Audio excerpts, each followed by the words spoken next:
Labrīt, mani draugi! Vai labdien, vai labvakar, atkarīgi no kurā laikā jūs šo video skatāties.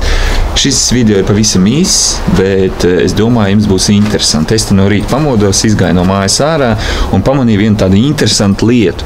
Un tagad man ir vajadzīga jūsu palīdzība tikt skaidrībā, kas tad ir īsti noticis. Ja? Tālūk, mēs varam redzēt dažādas pēdu nospiedumus. Tālūk, cik es saprotu, šis ir putnu pēdu nospiedums, ja? Šis ir pelītes pēdu nospiedums vai žurkas. Nē, žurka ir lielāka, tad tomēr tā būs pelīte. Un te mēs varam redzēt, ir kaķa pēdu nospiedums, ja? Tā, un tagad man ir interesanti vispār saprast, kas tad īsti noticis. Tāpēc, ka es redzu, ka visas pēdas sakrustojās vienā vietā, šī punktā, ja?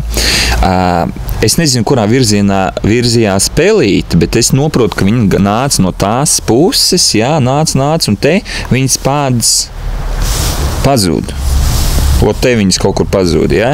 Un putnu pēdas parādās tieši, putnu pēdu nospiedumi parādās tieši no šitā punkta, nekur citur viņi nav. Viņi sākās no šitā punkta un turpinās tur kaut kur zem krūmiem. Kaķa pēdu nospiedums sanāk, kaķis nāca no tās puses, te kaut kas notika, kaut kāds mahačras borkas, un tad kaķa pēdas turpinās kaut kur tālāk, jā.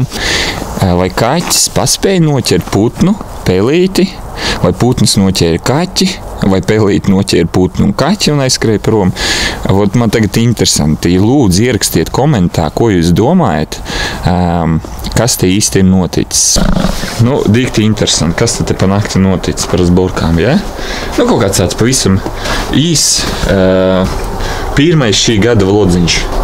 Vēl es uzdošu to jautājumu, tāpēc, ka es gribu izspēlēt šo Casey Neistat mērci, aso mērcīti, kur es nopirku Ņujorkā pagājušā gada aprīlī, kad es arī pats satikos ar Caseyju. Ja jūs neesat redzējuši to vlogu, kad es viņu satiku, tad lūdzu ieiet manā kanālā un paskatieties, tur ir 3 sēriju vlogs no Ņujorkas, un vienā no sērijām es satiekos ar Caseyju, un turpat arī var redzēt vienā no sērijām, kur es iegādājos šo mērci, es biju meklējis, es iegādājos vairākas mērcītes, bet vienu es speciāli nopirku, lai varētu izlozēt tepat starp jums.